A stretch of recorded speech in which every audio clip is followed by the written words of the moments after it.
일본 정부가 오늘 오전 총리 관저에서 아베 신조 총리 주재로 강요 회의를 열었습니다. 한국을 수출 절차 간소화 혜택을 인정하는 화이트리스트에서 제외하는 수출무역 관리령 개정안을 의결했다는 소식이 전해졌습니다.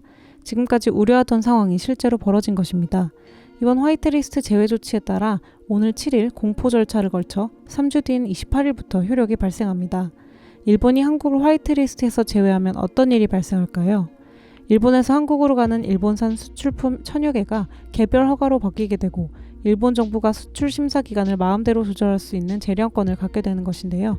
이는 많은 불편함을 초래하고 일본이 소위 말해 갑질을 할 수 있는 상황이 벌어지는 것입니다. 청와대는 일본의 이러한 결정에 대해 한국을 화이트리스트에서 제외하기로 한 일본 아베 내각의 가기 결정에 깊은 유감을 표명한다고 말했습니다. 고민정 청와대 대변인은 앞으로 우리 정부는 이번 일본의 부당한 조치에 대해 단호한 자세로 대응해 나가겠다고 덧붙였습니다.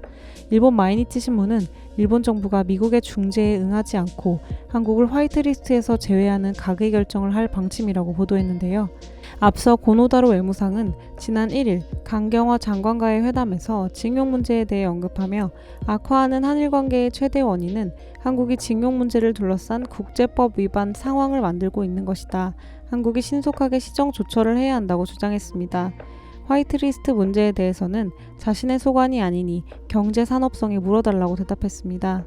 이 상황을 일본 네티즌들은 어떻게 바라보고 있을까요?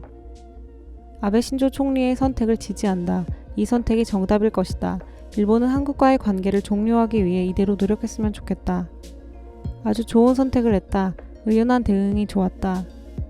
축하드립니다. 한국에 관해서는 다케시마 불법 점거와 매춘부 모집 등 많은 문제가 있었지만 의연한 태도로 해결을 위해 노력하길 기대하고 있습니다. 국교 단절을 위해 앞으로도 일본 정부는 열심히 해주세요. 아베 정권을 지지하고 자민당을 응원하고 싶습니다. 당신들과는 달리 감정을 폭발시킨 것이 아니라 냉정하게 판단한 결과라고 생각한다. 빨리 이 나라와는 인연을 끊자. 우선 좋은 일을 했다고 평가합니다. 진짜 일본인이 얼마나 화가 나 있는지 깨닫게 해줍시다. 이제는 일본 없이 노력해라. 한국 정부가 세계에 필사적으로 어필했지만 대응해주는 나라는 일본밖에 없었다.